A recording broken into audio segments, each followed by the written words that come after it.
In a world of ordinary fantasy football podcasts, ordinary guys rise up to bring you extraordinary analysis and entertainment. This is the FLAFFL Fantasy Football Podcast with your hosts Kevin Cotillo, Sal Lito, and Stephen Marcus.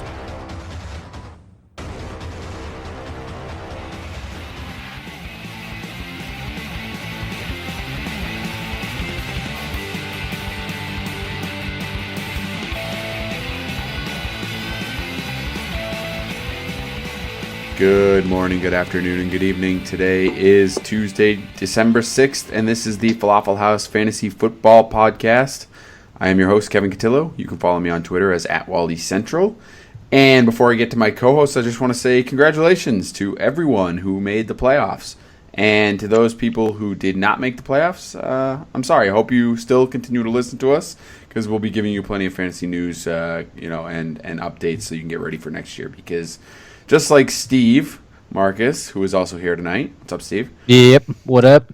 The best thing you can do when you realize that you've not made the playoffs is start working on next year, right, Steve? And drinking. Oh. Don't forget drinking. Oh, good. Drinking. You can also start doing that. So, yeah, absolutely. Start looking forward to next year. But what I'm looking forward to most now that I've been eliminated from Falafel for a few weeks now is, of course, the FLAFFL Playoff Challenge. So that will be getting started much sooner than next fantasy football season. But yes, congratulations. The playoffs are here. I've made it in quite a few other leagues, so I'm very much looking forward to this next week of fantasy football. Should be a lot of fun. Make sure you follow Steve on Twitter as @SidSkeet, and you can also follow Sal on Twitter as @LitoSal. What's going on, Sal? Hi, everybody. Was that funny? If you don't know what's funny, then I can't help you. Well, that wasn't. But I said hello. I wasn't trying to be funny. I was saying hello. Oh, well, you shouldn't do that voice anymore. Okay. So Sal did make the playoffs in Falafel. Congratulations, Sal. I did. Thank you. Yeah, I'm very busy. No time for drinking. I'm in a lot of playoffs this year. Wow. You hear that, Steve? He has no time for drinking. It would make the playoffs a lot more fun. Yeah, you should drink. You should drink even if you make the playoffs, to be quite honest. I mean, that's, I'll be honest with you. I only played 3 ESPN leagues this year, and I'm going to brag a little bit. I was 10-3, 11-2, and 10-3 in those 3 ESPN leagues, and those are all fully active leagues, 2 of which you guys are in. Mm-hmm. And my one Yahoo league, I spit the bit a little bit. I went 5-8 in that one. I did not make the playoffs. And then in my home league, Cousin Donald's league, I did make the playoffs. I took, I believe, either the 5 or the 6 seed. You know that's not an online league, so I got to wait for the final totals to come out. But I am in, which means I have a shot at a 3-peat in that league. I will be going for the championship for the 3rd year in a row in that league. So we're pumped up. That is fantastic. I'm going for a repeat myself in my one of my home leagues. It is an ESPN league. I did finish 11-2. 11 straight victories, actually. I started off the season 0-2, so, which makes me a little nervous going into the playoffs. I never like that. You like to get a couple losses out of the way, but That's right. I feel the same way. It's just like you're watching college basketball, and you want a team to lose before the tournament starts because they got all that added pressure going into the one-and-done scenarios. So I'd be a little worried if I were you too, Kev. Hey, thanks. Didn't hurt the Cowboys back in 1994. They lost the first 2 games and then snapped off 14 straight and won the Super Bowl. So I think you're in good company, Kev. Yeah, I mean, it certainly does happen. I'm not that worried about it. I have a pretty healthy roster, and some pretty good guys with good matchups, including a couple of Saints going against Tampa Bay. So should be good. I hope to succeed. Who wasn't able to overcome that? Who's that? Patriots when they met the Giants in the Super Bowl. Oh, I don't think we should talk about that. You remember that? It's not really relevant. You remember when that happened? It's not really relevant at all. I think it's pretty similar. I don't think it's relevant. Steve is finding areas to jab. Yeah, he is. And, I was going to try and be nice about the whole relegation thing tonight, but you're gonna start off with that. I mean, that's not helpful. That's not a good way to go. The relegation, you can poke and jab all you want until it becomes final. They'll just merely bounce off and just keep on going. I'm not going to listen to them.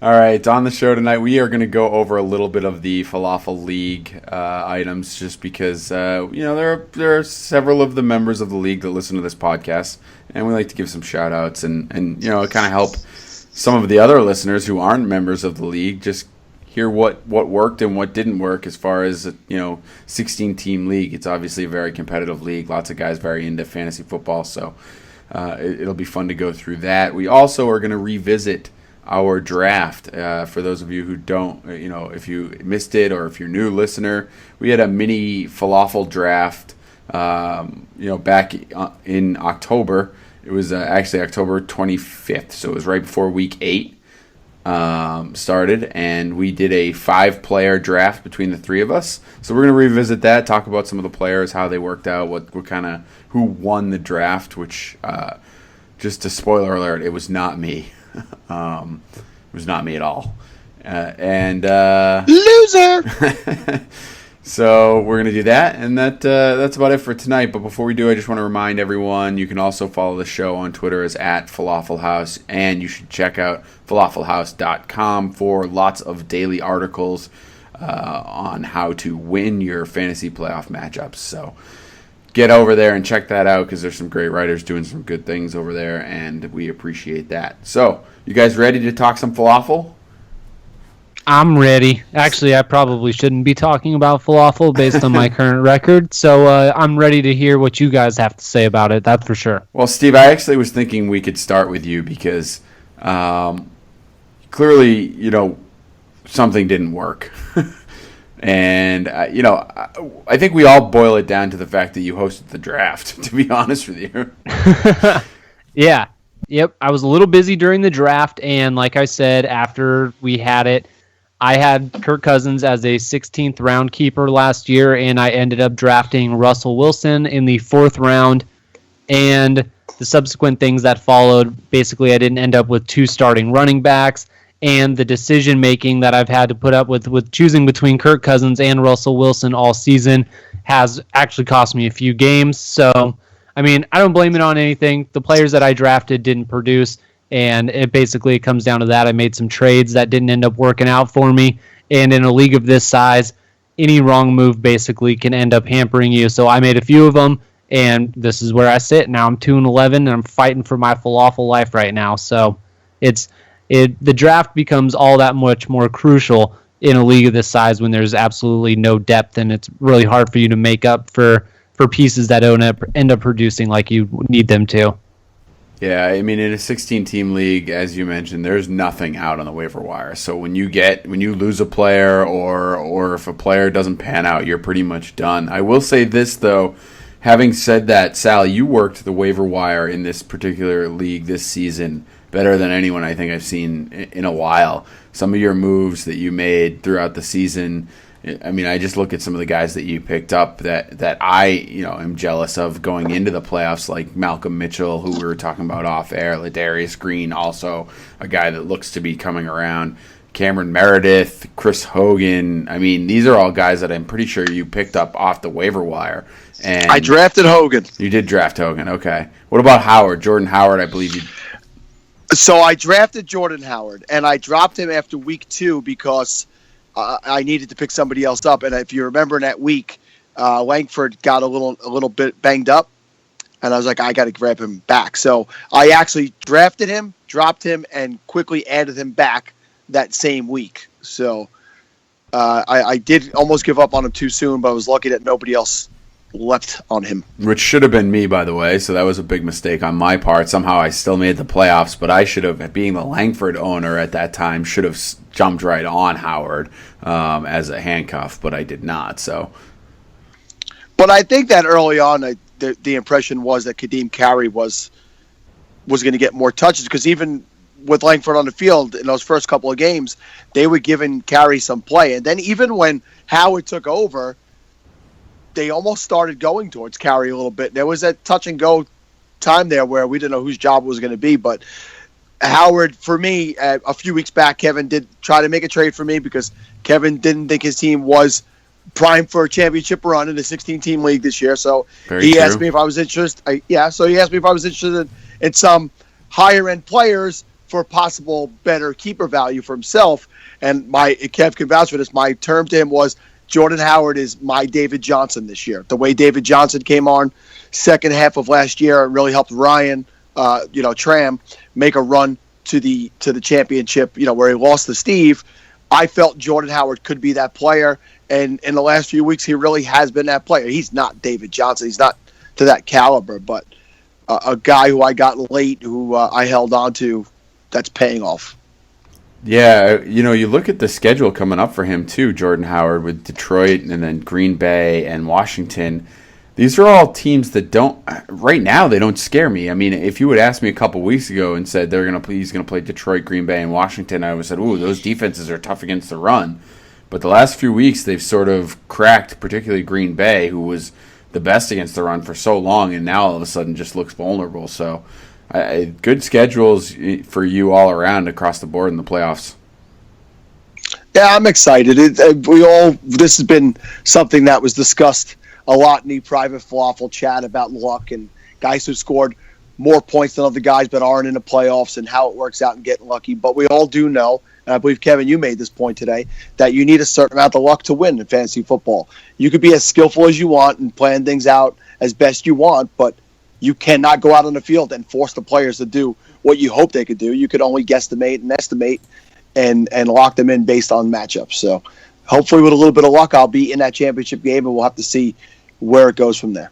Yeah, the point I made today was, I mean, I think skill gets you points and luck gets you wins, right? That's kind of the point I was making today, because the whole debate obviously came up whether or not you should have, it should be based on points or it should be based on wins. And, obviously I think we all know head-to-head wins is a bit lucky, right? You could set your lineup and you make the best choices you can, but at the end of the day, anything can happen. So I think when you look at the falafel standings and you look at who has the most points, it's clear those are the teams that are very solid. But there's also some good teams that got wins and had their guys score in the right time. So it all works out. And the bottom line is just know your rules and know what you need to do to get into the playoffs, right? Yep, absolutely. And all the people that have made the playoffs, we got Tram, Sal, Hype, Wally Central, GG, Tag, Eagles Nation, and Zapped. So those are our 8 falafel playoff teams this year. And you look at a team like GG, who's 7-6. He's got 1,373 points. So he looks like he's got the second highest points in the league, and he's 7-6. And you listen to players on his team, he's got Mike Evans, Antonio Brown, Jamison Crowder, Frank Gore, and Cam Newton, and that's what his record is. So, I mean, you start the season with that kind of team. I'm sure he was expecting to do quite a bit better than what he's done.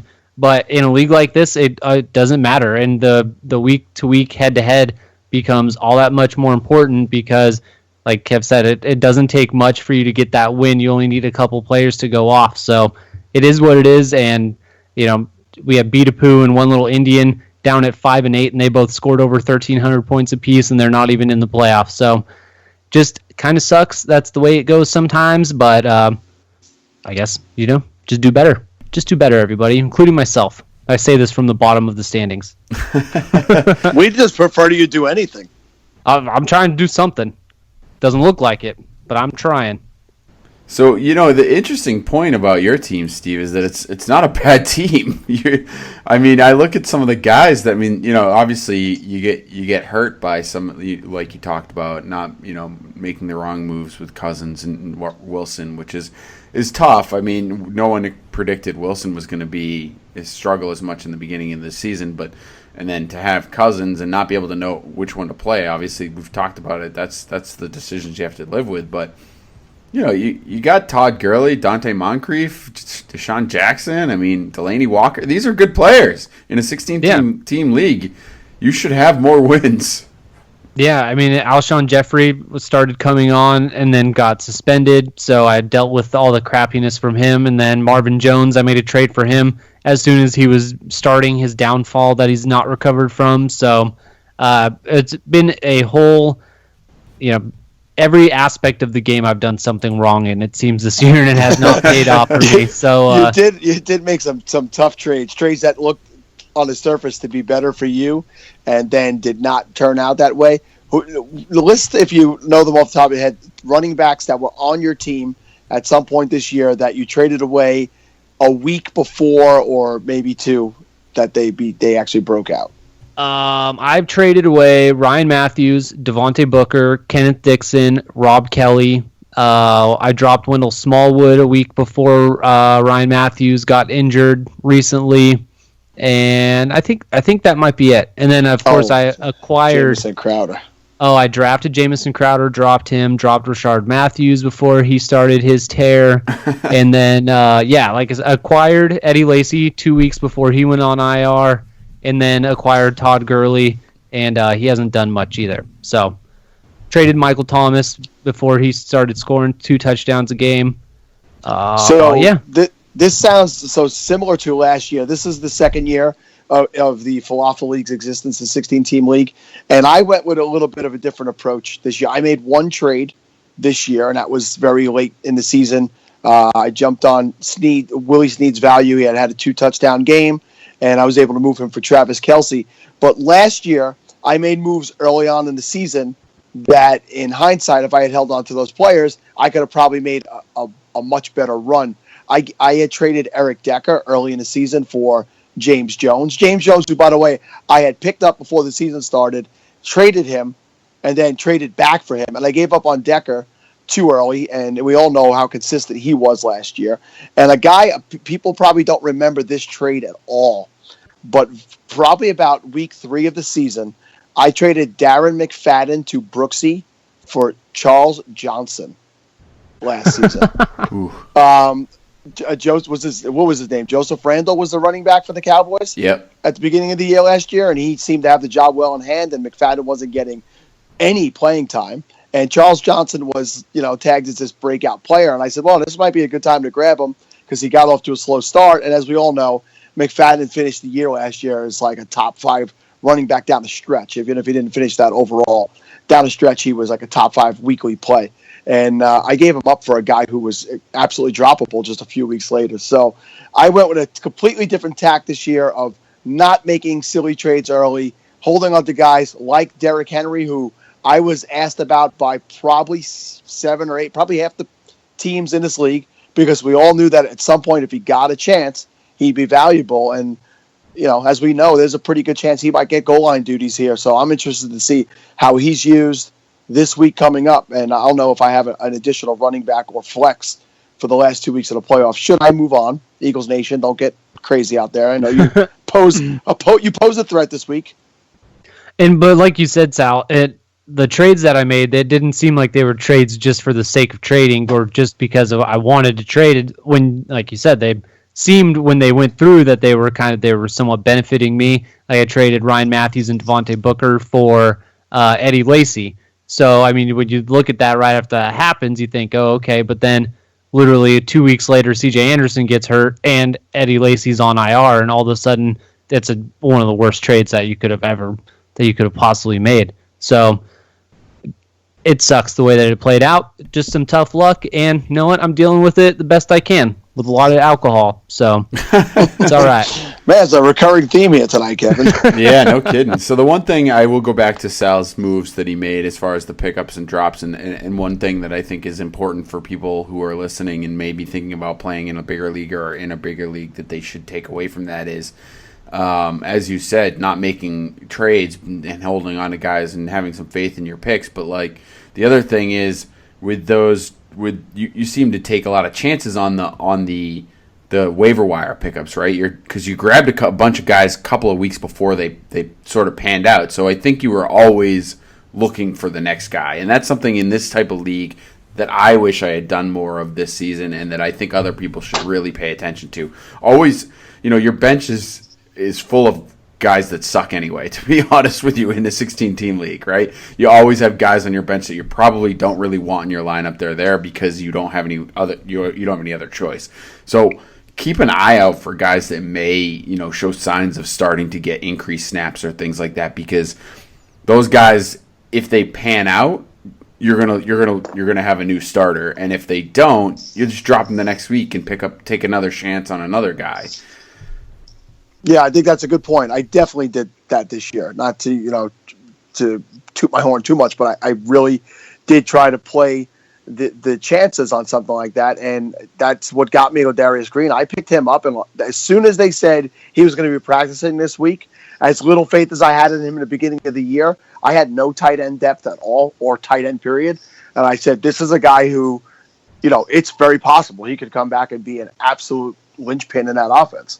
So I grabbed him, I held him, and in the meantime, I made the trade for Kelsey, but we can play him as a flex in this league, so it worked out really well. Another thing in a deep league like this, especially a keeper league, which was something I explained to you guys I was doing earlier in the year, and then I needed to let him go because I did need the bench space for somebody else's. I had gotten Cameron Artis-Payne when Stewart had gone down, and I used him, and he was very useful for me. And then when they basically deactivated him, I held on to him for like 4 weeks. Because, in my opinion, in a keeper league, the value for him next year, because I feel like Jonathan Stewart's the type of guy who's not going to be the lead guy next year. I just think that his time is coming to an end. And especially with how bad of a season Carolina's having, they'll probably go in a different direction next year. So Cameron Artis-Payne will be like a 14th, 15th, or 16th round keeper. And I was definitely looking to grab him and pick him up back towards the end of the season. And I probably mentioned that in Brandon's presence because we know he's not smart enough to do something like that. But Brandon Beatapoo, my friend, I love to tease you. He picked him up last week, and I think that for the main purpose of holding him as a keeper. He didn't make the playoffs, so he needs to start gearing towards next year. He's going to avoid relegation. For all intents and purposes, I believe he's not in danger of that happening to him. So in deep leagues like this where there's keepers, when you get to this point and you see guys out there and you can start even thinking a year in advance for value, you grab guys like these and you store them away for next year. And I think it's important as the difference between playing in a 10-team league or a 12-team league and a 16-team league, like Kev was saying, is that someone goes off for a game and you're in a smaller league, your bench, you have to make that decision and determine whether or not that's a one-week wonder or if it's something that's going to be sustainable throughout the season. In the bigger leagues, you can be a little more lenient with those extra bench spots, and you can take a chance on a guy that just blew up. And if he doesn't go off the next week or ends up just being a one-week thing, it's not going to cost you. You want to be able to jump on those guys as soon as you can in the leagues where there's less depth. So it's just something to keep in mind for bigger leagues going forward into next year. Completely agree there. All right, guys, so that's enough about Falafel. I think a great job for all those who made the playoffs. Congratulations to them. Start looking at your benches for those guys who didn't. And for Steve, just please avoid relegation. I'm going to do what I can. Steve, before we move on, I know we want to move forward. Do you know offhand who had the best record in Falafel Junior this year and Falafel Embryo? I believe that Gates ended up with the top record in Falafel Junior, and in Falafel Embryo, I believe it was our team of owners, Darth Paikai and DJM1225 were the guys that ended up with the top record. Darth PG. So, yes. Yep. So those were our winners there. And in the Falafel Ladies League, the first place team is listed as Le'Veon Belgrande, which is Emily Irwin, which I'm not positive what her tag is on the Fantasy Life app offhand, but she finished with a 10-3 record, and the next closest team was 8-5. So she ran away with first place, and that's a two game win in fantasy football is literally running away with it. We know how tough it could be to separate. Pretty impressive there. I would like to congratulate my wife, Team HR, for making the playoffs. She beat my wife to clinch final spot. To clinch the final spot, she did, yes. Well, that must have been pretty uncomfortable around the two households. Little cold shoulders going on. Luckily, we have an entire country between us, so. Falafel and the Marcus family have not meshed well this season, so it's been contagious around here. And by the way, you can check out all of the leagues on falafelhouse.com. There's a section for the Falafel League. You can go check out all the standings of each league, see who's in them, and sort of root your favorites on. So definitely go over there and check that out. Let's get into some quick news. There's not a lot of news this week, actually, which is interesting, but there's some things we should probably point out. For one, Ryan Fitzpatrick has been benched. I think that anyone who watched any of the game last night, it's pretty clear why. But, Ryan Fitzpatrick is done. The Jets have no plans to play Christian Hackenberg, so that means it is the Bryce Petty show. Sal, what does this mean to you and anyone who owns any piece of the Jets? Bryce Petty's taking me to a championship. This means to me that it's pretty much what do we have for the future next year in New York right now. So the only guy who's really, well, there's two guys who are relevant on this team, Forte and Brandon Marshall. But Brandon Marshall, to me, will be at best a flex, a matchup play flex, and there's just not a ton of upside for him right now. Forte got out-snapped by Bilal Powell last night, so that's something you might want to look at going forward. I don't know that there's a whole lot that could be fully trusted that would fall into the category of studs or reliable fantasy players in the playoffs coming out of New York.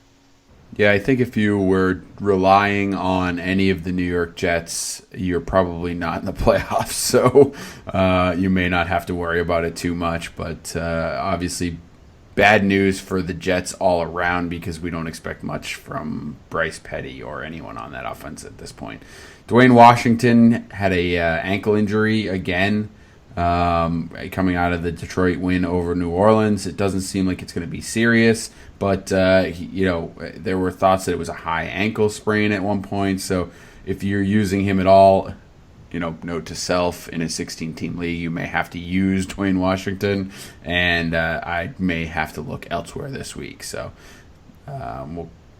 that's about it on that. They did bring in Joik Bell. Steve, what do you think? Relevant? Not relevant. Do you think that Dwayne Washington buys his ankles from the same glass dealership as Ryan Matthews? I actually think that it's something in Detroit. I think it's something in the water, and that's not a joke about Flint for those people who are going through all that. So that was a poor pun, I suppose, but I really do think it's something in Detroit. They can't keep any running backs healthy. I don't know what it is. They're all frail. Yeah, it's rough. I mean, you've seen the Detroit Lions play. They don't use their run game pretty much ever. And Theo Riddick is used as their passing down back every single down, it seems like. So, no, I don't think this is very relevant. I think the Lions offense is what it is, and I think it'll continue moving as it has the last few weeks. They've looked pretty darn good. So I wouldn't read too much into that. I think everything's going to be going just as it has going forward. Colin Kaepernick made me look stupid because I told people that he should be relevant for the rest of the season, and then he came out and did nothing and then was benched. I think he actually landed on, 1 point? Something along those lines. 2.2 in falafel scoring. 2.2 in falafel scoring. So, yeah, rough day for Colin Kaepernick. He gets benched. The 49ers are saying they're going with him again, but I think we all know that it's kind of a risky move at this point, right? I still think if given the opportunity, he's going to be fine. We've talked about his schedule and just the fantasy value he has with what he does with his legs. But the problem is now that you have no idea if he's going to make it through a whole game, Sal. I think that this was really a weather-related issue. And I saw it. I'm not concerned going Someone forward. said he melts in the snow. I forget who it was. But I mean, we briefly touched on it the other night. I know he went to college in Nevada, and I think that he also grew up in that area. He never, ever, ever in any level of football played in the snow before that game. So I'm sure it was a shock to his system. So for me, this week, if he was a guy I was counting on, I don't own him anywhere, but if he was a guy a week ago, I was like, yeah, I'm going into the playoffs. He's got good matchups. He's facing the Jets. We saw what happened last night with the Jets. The Jets have essentially given up. So I think this is a good matchup for him. I think he finishes the game, and I think he puts up a 20-point effort this week. So I wouldn't be too shied away from Colin Kaepernick. Top 10 quarterback for you this week, Sal? I haven't done the rankings. I haven't looked at what other people's matchups are, but I would say he'd definitely be in a top, probably somewhere in the top 12 for me based on the matchup, and for us, we know that that's considered QB1. So, but I don't ever like to just flat out make that statement because there might be 10, 12 other people who have better matchups and better scenarios. So, but I think it's going to be close. All right, so another couple other quick notes here while we move along. Jeremy Maclin practicing in full, and D'Angelo looks like he's going to be returning, which hurts Tyreek Hill, Steve, right? Yeah, I guess. Yep. And I'm just not a fan of any Chiefs. Really, I'm Broncos fan. So right. I own Tyreek Hill in quite a few places. So yeah, Jeremy Maclin coming back. You don't know how much he's going to be playing. Coming back on a short week. They did say he was practicing in full. So probably take a little bit of a hit to Tyreek Hill, but I'm still going to be rolling him out there in a few leagues this week. Okay, Rob Kelly, Jay Gruden wants to get him more involved. I don't know how much more he can get involved since he can't catch a pass and he's basically handling every carry. So I'm not sure about that, but at least it's always good when they say they want to get them more involved. And I think that's pretty much it. The one thing I did want to ask you guys about is Robbie Anderson last night gets more targets than Quincy Enunwa. Is he a guy that you got to keep on your radar for the deeper leagues at this point for the playoffs, or is he a guy you're not touching at all? Or you just we talked about the Jets and how useless they are, but he's a guy to me that would fall in the category of multiple keepers or dynasty. Maybe I would grab him now and get him on my roster, but there's no way I'm trusting this guy with Bryce Petty throwing him the ball. That's not the connection I feel brings me warmness and goodness for my fantasy success. So, but Bryce he's not Petty, a guy. With any other quarterback, I wouldn't even consider him. But Bryce Petty's the only one I would even think about him with. But I hear you, and I agree. I'm sure they've practiced together a ton and they're comfortable with each other. But that's cute. I'm good. You hear that, Steve? You should go pick up Robbie Anderson. Even I don't want Robbie Anderson. That should tell you everything that you need to know. Nice. All right, so we did a draft, guys, back on I think it was actually October 25th episode of the Falafel House. May have released the morning after. So check that out if you haven't. If you're not a regular subscriber, you should subscribe on iTunes, and then you can go find all of our past episodes, including this one. But we did a draft, and at the time, I felt really good about my team. Did you guys feel good about your teams? I did feel good about my team. I was very happy with the way things shook out there. I was quite ecstatic. I was happy with mine. When you're picking 5 players in the top 15, it's hard to feel bad. Yeah, you look at the players you get, and you really you can't go wrong, I guess. Somehow I did, though. So I'm going to go through these real quick, and then we'll sort of talk about, or I guess we'll kind of go through them one at a time and talk about them a little bit. Steve led off the draft. He had David Johnson, took him number 1 overall. David Johnson, since that point, like I said, just before week 8. So from week 8 on, David Johnson has played 5 games, scored 130 and a half fantasy points in falafel scoring, averaging 26.1 points per game. Ooh. That's a great number 1 pick there, Steve. Yeah, that's pretty dirty. I mean, you can't ask for anything more than that. I bet everyone wishes their number 1 picks panned out as well as that has for me so far. But yeah, absolutely. I mean, he's showing exactly why he will be in that number 1 overall pick discussion next year, is because of what he's shown to be able to do this year after all the hype coming into 2016. So I picked next, and I picked Julio Jones, which, I mean, look, I'm looking at his stats coming off coming into that draft, right, when we did them. So Carolina week 4, he had a 42-point game. We all remember that. He had 300 yards and a touchdown. Week 5 against Denver was a little shaky, but it was the Denver defense. He only had 3.9, and then he had 23.4 against Seattle and 21.9 against San Diego coming into this draft. And so I took him. He hasn't been as great since. He's only in his 5 games, he's had 64.3 points for an average of 12.86 points per game. I think the biggest problem with Julio Jones when you're talking about this kind of draft is he has those duds, huh, Sal? Yeah, it's first of all, he's got the nagging injuries that repetitively creep up and bite him and keep him out of games. But it's definitely been out of the three guys who were considered the surefire wide receivers this year, he seems to have the more sporadic, totals. His numbers are up there, and he leads the league in receiving yards, but he had a 300-yard game. That put him up there. Odell Beckham Jr., while he hasn't been the absolutely explosive player we've expected him to be this year, he's been more consistent of a scorer on a weekly basis. And, I mean, there's not much more that could be said for Antonio Brown. Those guys have definitely performed better, probably on a weekly basis, than Julio Jones. Yeah, so in those 5 games, he's got one game over 20 and then 2 games under 10. So tough highs and lows there. I was going to ask you guys if do you think Sal mentioned the nagging injuries? Do you think these nagging injuries and the he's got a seemingly lower floor than the other top wide receivers we talked about? Do you think that drops him out of that top 3 wide receiver draft status for next year, where we have guys like AJ Green and Mike Evans who have really shown to take that next step forward? I know AJ Green's always been there, but do you think that these types of things are going to worry and stick in people's minds since it's happening so close to the end of the season?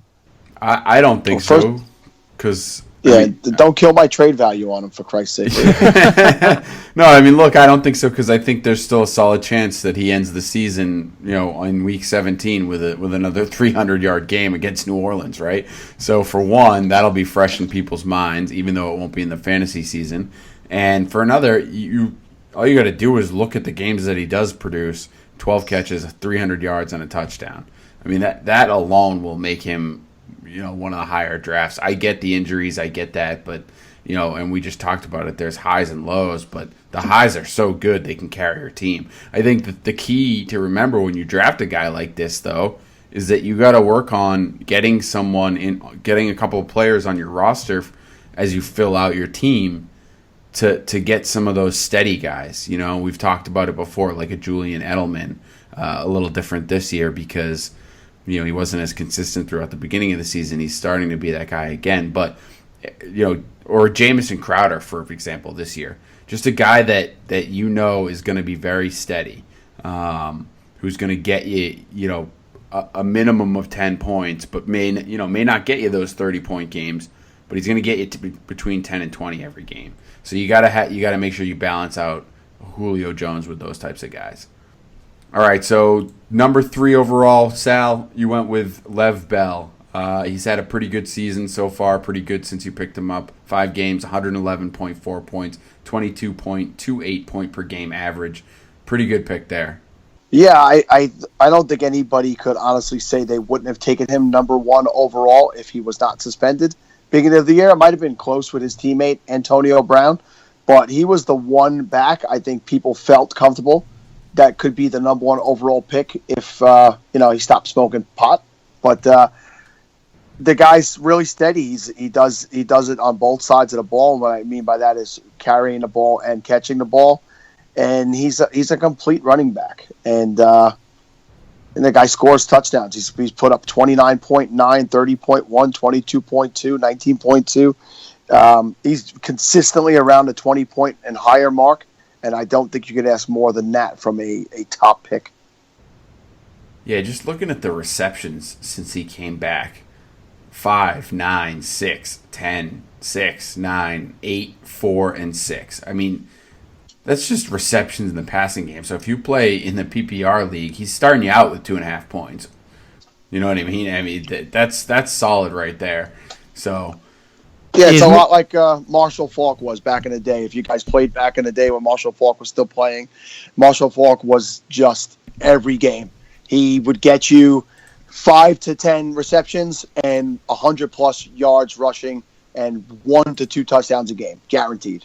Yeah, he gets more consistently targeted than most wide receivers on a weekly basis. It's amazing to have that kind of consistency, and then you get all of the rushing numbers on top of that. So, yeah, I mean, as long as he's going to be playing a full season, he's not going to be suspended, he's not going to be injured, yeah, you can make a case for him being the number 1 overall player in fantasy any given year for sure. So Sal had the wraparound pick, and he took Ezekiel Elliott with the 4th pick overall. Ezekiel's the only guy on this list that played 6 games. He scored 137.1 points, but he also has a 22.85 points per game average. So right there, Sally, your two guys very consistent with each other, both in the 22-point range per game. Pretty excited about having those two guys. Yeah, what more can you say about Ezekiel Elliott? I mean, this is a guy who we've had some battles back and forth over who is the best running back in fantasy football right now. Is it him or is it David Johnson? And, of course, we always go back to Lev Bell. But I showcase 4, I'll bring him up. Him and I had a bet. I took David Johnson over Ezekiel Elliott over a 5-week period. I said that David Johnson would average more points than Zeke did. And I'll be honest with you, I watched Ezekiel Elliott during those weeks, and I was worried right up until this last week. I was worried because he just produced. I mean, 3 two-touchdown games in that time frame. 22.2, 39.9, 14.7, 25, and they started to work him into the pass game. That's what I thought was missing from his game originally, was they really did not dump the ball off to him. And he's not getting a lot of receptions, but they get him out in the free space, and he gets a lot of yardage on those receptions. So Steve posted something the other day when we did the FLAFFL takeover, that, and with the first pick of the 2017 draft, I'm taking Ezekiel Elliott. So, Steve, right now I'm asking you, in a PPR scenario, you have the number 1 pick. Who's it going to be? David Johnson. Okay. You're a smart man. Yes, that was purely to get the old debate going, and that it did. And a lot of people agreed with Ezekiel Elliott, and a lot of people said, no way, it's David Johnson. And especially being a PPR scenario, I don't think that they use, Le'Veon Bell and David Johnson, I think, are the two guys that you'd want ahead of Ezekiel Elliott being in a PPR league. So, yep, David Johnson for me. I think how interesting. I'm sorry, Kev. How interesting is it that this year was Antonio Brown, Odell Beckham Jr., and Julio Jones, and next year I guarantee you it will be those 3 guys that Steve just named. They'll be the first 3 picks off the board, and not a single wide receiver.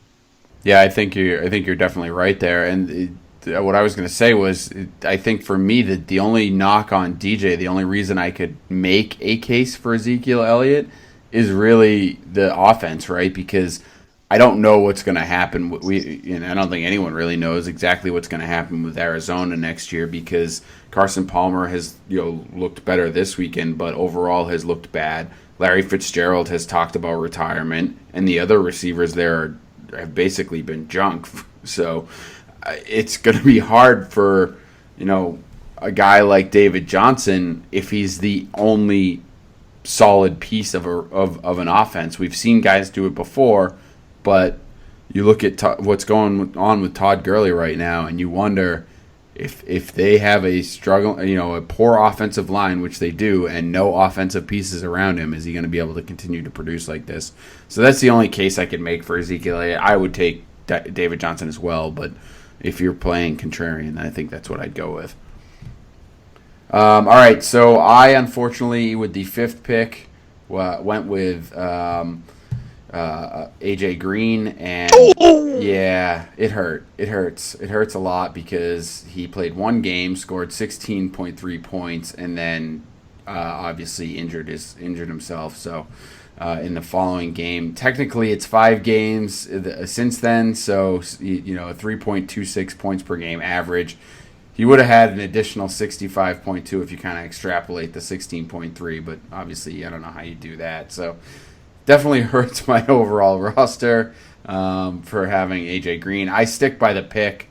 I think he's phenomenal. No one can predict an injury like that. He had never been injured in his career, and if he doesn't play again this season, it'll be the first season he doesn't get over 1,000 yards in the league. His first year in the league that he won't get 1,000 yards, I should say. So I stand by the pick, even though it didn't work out. And that's fantasy football for you, right?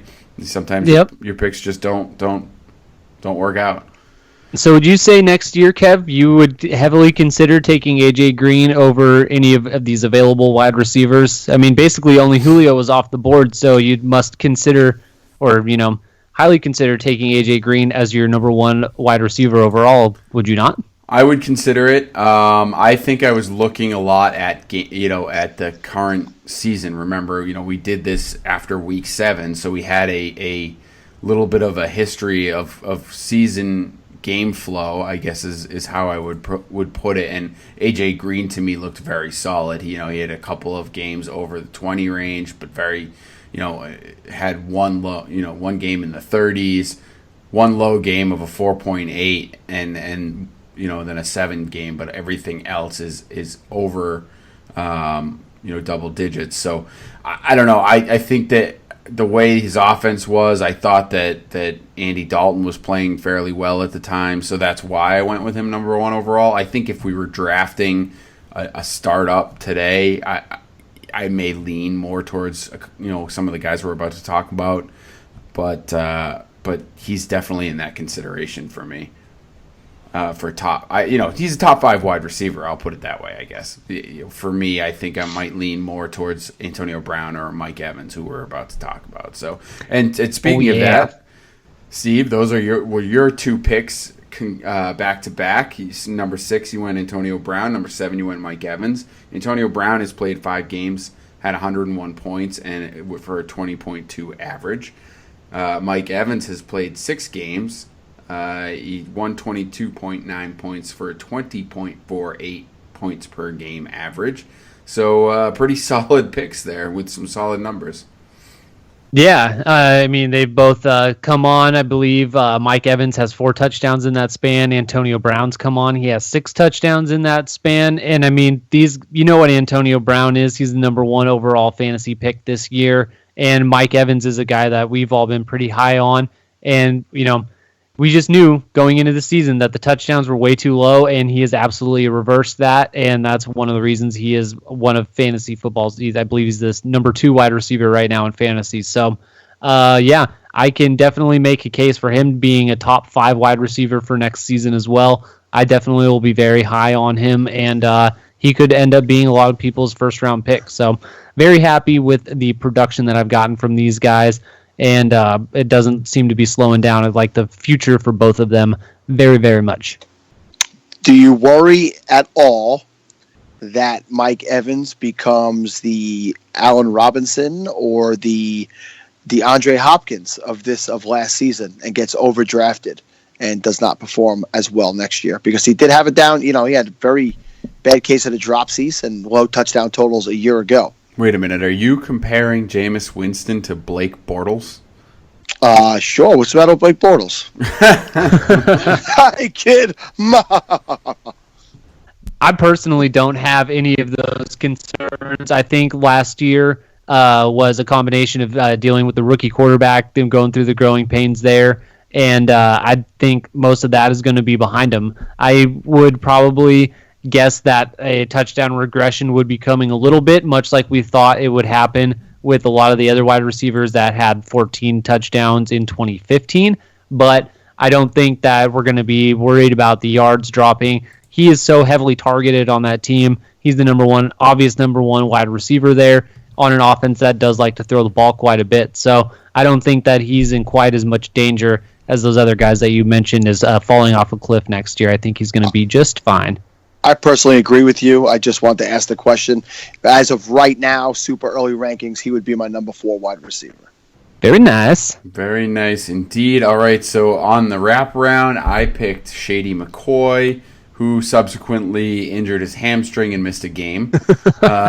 So overall, he was in, they had 5 games. He only got 76.5 points because he only played 4 of them. It's a 15.3 points per game average over the 5 games. Would have been a 19.3 points per game average if you would get, you only gave him the 4 games, but it is what it is. Again, injuries happen. So my team takes a hit here, but I also think, of the running backs that had been taken and the running backs that were available, I liked Shady McCoy in that spot. I'm not sure that I would have gone in another direction because he's been productive and he's been, good. DeMarco Murray's a guy you might have considered there based on his production, or Melvin Gordon, I think, going forward, but we'll talk about those guys later as well. But I think outside of that, I think Shady was the right pick, and a 19.13 points per game average is pretty solid. It's just unfortunate that he threw up zeros for me. Yeah, I have him in 2 leagues, and I've been happy whenever he's been healthy to plug him in and not be concerned at all. He just looks every bit as good as he did 3 years ago when he was an absolute stud in fantasy. He hasn't lost any bit of a step. His quickness and just the way he darts up the field is there. Unfortunately, we saw this past week that he doesn't appear to be getting the goal line touches anymore. Mike Gillisley is. So that's something that will hamper his value going forward. But I will also wait to see if it happens in a second game before I'm totally down on the fact that continues. But there's no doubt he's another one of these guys who does it, catching the ball out of the backfield and running the ball. And, he's just a notch below probably the top 3 guys, but he's right there.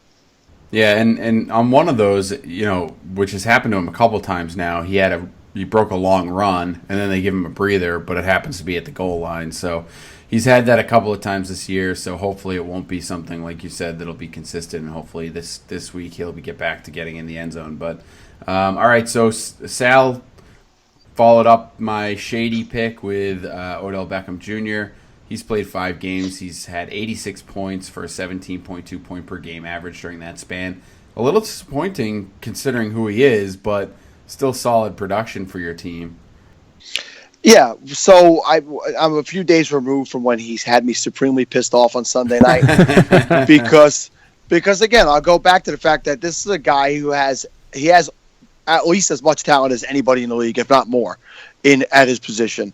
And it gets so caught up in all the other things, and instead of focusing on doing what he needs to do, he's been getting ridiculed badly in New York the last 3 days since that happened. And I really do hope that he comes together, because he had really one dud in those 5 games. He had a 7.1 game. In the other games, he was 18.6, 20.7, 24.6. And then this past week, without a touchdown, he still gets you 15 points because he catches 10 balls for 100 yards. So there's no doubt about it. The guy has 3 2-touchdown games this year. He has the ability to take a game over just the same way Antonio Brown does and thoroughly dominate. I hope to see that down a stretch. I do have him in the Cousin Donald's League where I'm going for the 3-peat. It's the only place I own him. So I hope he steps it up for me because he was my number 1 pick. And, it helps me bring home a championship and stops disappointing me. So swinging back around, you took Devontae Freeman, 5 games for him, 86.1 points and a 17.22 average. Obviously, I just said those specific numbers were fairly pedestrian for OBJ, but for Freeman, I think that's pretty good. Yeah, so at the time that we did this draft, Tevin Coleman was hurt, and we knew that he was on the mend and going to come back, but I felt that Devonta Freeman had really been the guy who had gotten the more touches. Tevin Coleman was doing a little bit more. It was a little bit more explosive, but Freeman has looked every bit the part that I expected him to. And with Coleman back the last 2 weeks, it's still been Freeman's touches at the goal line. He has 2 touchdowns in each of the last 2 games. He's been getting used more in the passing game than Coleman, and Coleman was dominating that a little bit before he got hurt. So he's not putting up huge yardage totals rushing the ball, but he's balancing that out with nice yardage totals receiving the ball. So in PPR leagues, which is the only ones we'll play in, he has been really, really steady with 2 plus 20 point totals in the last 2 weeks. And I think that they'll remain to do that going down the stretch. They play the Rams, and then they got the 49ers, who have been bad against the run. They do face Carolina in week 16, but Carolina looks like they might be playing out the string here. They do not look good. Hey, remember I said that I thought there was going to be an absolute domination on Sunday night, that Seattle was going to try to make a point about Carolina? Yes. And I think they did that, 40-7. I know that that's not what we're talking about right now, but I like to pat myself on the back every once in a while. So we know. We're very aware. Very aware. I didn't need to say that. Next up, I finally took a player that did not get injured. DeMarco Murray was my pick. 5 games, 90.1 points for an 18.02 average. He's been really solid, and I'll ask you, Steve, would you be concerned as a DeMarco Murray owner going into the playoffs with matchups against Denver, Kansas City, and Jacksonville, which actually are fairly positive matchups from a running back perspective, but given what happened as he came down the stretch against Indianapolis and Chicago, with the lower game totals that he had there? I think it's pretty difficult to kind of get your finger on the pulse because on one hand, you know how hard they were riding him early on in the season. He was getting all of the carries. Derrick Henry would go a few games without getting any touches at all. But then we start to see DeMarco Murray pop up on the injury report. And then you start hearing things about they might want to try to keep him fresh. And then Derrick Henry, Sal is reading the tea leaves as to Derrick Henry might be getting some more goal line work coming up. The Titans are right in the thick of a playoff and division hunt. So you know that they can't afford to rest any of their starters. So that type of thing's not in any type of question. So you think that they would probably be dialed back a little bit, but I don't think it's going to be to the point where you're going to question whether or not you're going to start him. He's been so solid for you throughout the season. He's even done well on limited touches, games where he hasn't got as many as 20 rushes. He's still being very productive. So I wouldn't be concerned as much. He's done so much for you this year. You just got to keep him in your lineup, and I think he's going to be just fine for you throughout this fantasy playoffs. All right, so then you took two guys who, one you were expecting a turnaround, and one you were expecting continued success. You took Todd Gurley with the 12th pick, and Melvin Gordon with the 13th pick to round out your team. Gurley has had 5 games. He's only scored 47.3 fantasy points for a total of 9.46 points per game over that span. Not what you want out of Todd Gurley. No, and that's probably coincided exactly when I acquired him in FLAFFL. So I apologize to all Todd Gurley owners for diminishing his value for you all. Yeah, this is something that's definitely concerning. You've been saying it all year. Todd Gurley, the talent's there. He's not dealing with many different circumstances than he was last year, and look what he was able to do there. Well, teams have had an entire season to game plan for him, and it seemed to be working very, very well. They don't use him in the passing game as often as they probably should, so that type of volume is not there for him. A surefire number 1 pick this year is definitely dropped into second-round value for me, probably back end of the second-round value, and you hope that he has a high return on that next year. But out of these 5 picks, he's definitely the one that I regret the most.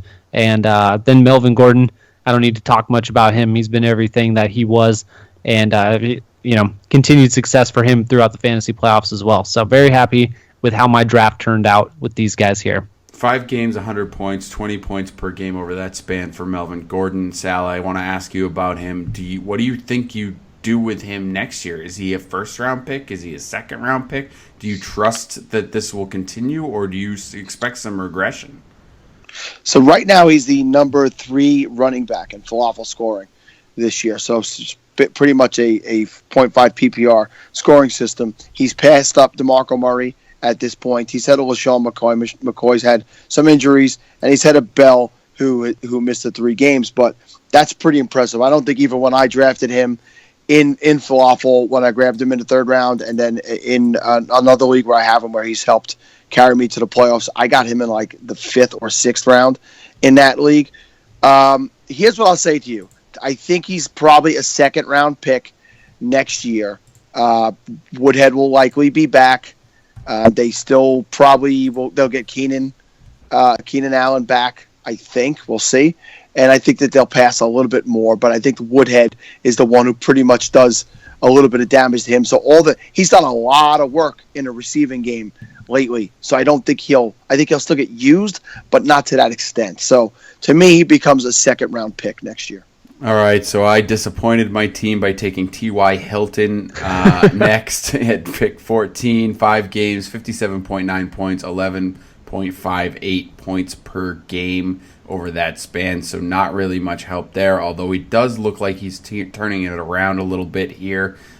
He seems to be getting healthy, and Andrew Luck is back, and he's had a couple of games where, if you look at some of the games he's put up, and obviously the last game before we did this draft was a 7-catch, 133-yard, 1 touchdown effort against Tennessee. He has a 170-yard game. He's just coming off a 146-yard game in Week 13, so I expect him to be all right. He does have some tough matchups in the fantasy playoffs, Houston, Minnesota, and then if you get to the championship, the Oakland matchup doesn't scare you. But overall some good matchups or some tough matchups in the playoffs, but he just looks locked in right now. So hopefully he'll turn it around. But for the purposes of this draft, not great.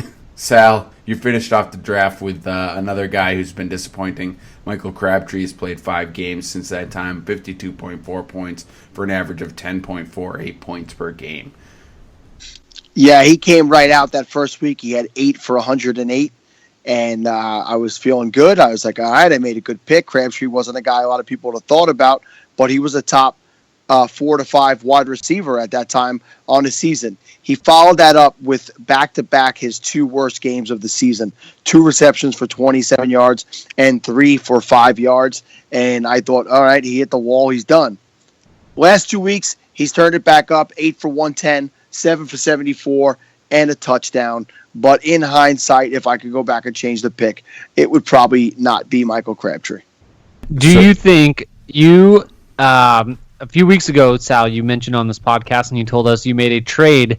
You traded away one Dez Bryant for Doug Baldwin and TJ Yeldon, and you said at the time that you were very happy to be rid of Dez Bryant. And since that time, Dez Bryant's only been the 5th best wide receiver in fantasy football. Do you think we did something wrong omitting him from this entire list altogether? Well, at the time, had he come back yet? I don't think he was even back and played a game yet.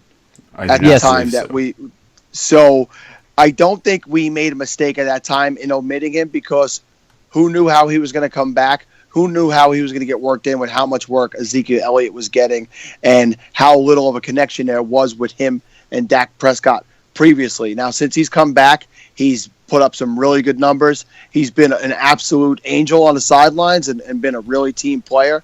So I think if we could go back, we would probably make a different decision. But Doug Baldwin is a guy to me. I don't think that he's been that far off that pace.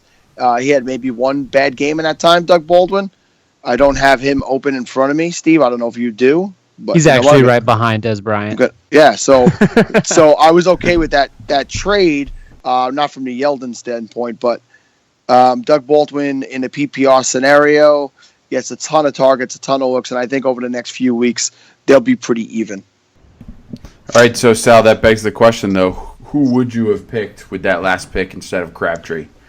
So I get the first choice of that? We're going to give you the first choice since you were the bat. You were the well, actually, no. I guess let's do it in order, right? So, Steve, you have your choice. Obviously, you would have stuck with Gurley, with Gordon, I think, at 13. But you also could have changed your mind a little bit on Gurley. So, who would you have taken instead of Gurley? I probably would have taken Dez Bryant. Okay. I probably would have taken him instead. Easy enough. Yep. So then for me, I think one of the guys that appears to be missing on this list that I probably would have taken over T.Y. Hilton, he's just been a little bit more consistent, is probably Jordy Nelson. Since week 8, he's had games of 17.4, 18.9, 24.6, 10.3, 13.1, and 21.8. So his low mark's a 10.3. High marks only at 24.6, but that's some pretty solid fantasy production.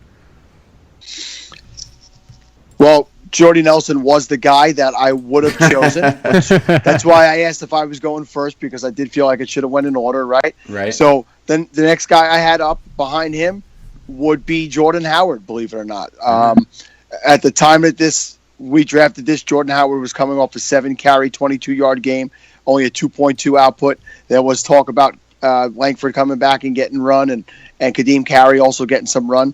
And in that following week at the time, and again, they've become a very stiff defense, against the Minnesota Vikings defense, he put up 26 carries for 153 yards and a touchdown. He had a big reception in that game also.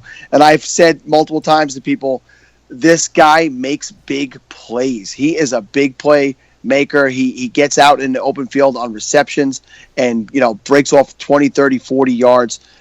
He had one below 10-point game in that time frame, and I believe that was a fumble in that game that brought him down, because he did rush for exactly 100 yards in that game. But even last week in the snow, they couldn't get anything done with the passing game. They decided to just make him the focal point of the offense, give him 32 carries, and he busted off 117 yards and 3 touchdowns for just a tick under 30 fantasy points. So If Jordy Nelson would have been gone, I would have had to go in the direction of Jordan Howard. All right, so that about wraps it up on this falafel mini draft that we did. Hope you guys enjoyed that. Hope you got some insight as to why we made our decisions and maybe some thoughts for going forward next year, or some thoughts on how to draft when you do a 3-team, 5-player draft, which I'm sure a lot of people have, right? Very popular leagues. It's a very popular league, right? So, all right, Steve, why don't you give us some final thoughts?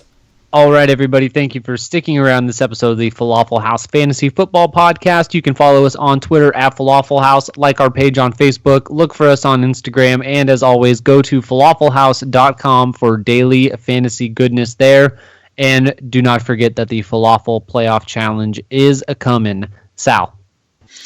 And as we always like to remind you, for up-to-the-minute updates on what our rankings might be and how we're feeling and how things have changed based on news, injuries, or players being deactivated, we are in the Falafel House chat on the Fantasy Life app around the clock. And you have to look no further than one little Indian, Jay, our good friend, who last year we helped him pick up Tim Hightower when nobody knew yet that he was going to be a guy to take over. There was some thought it would be C.J. Spiller.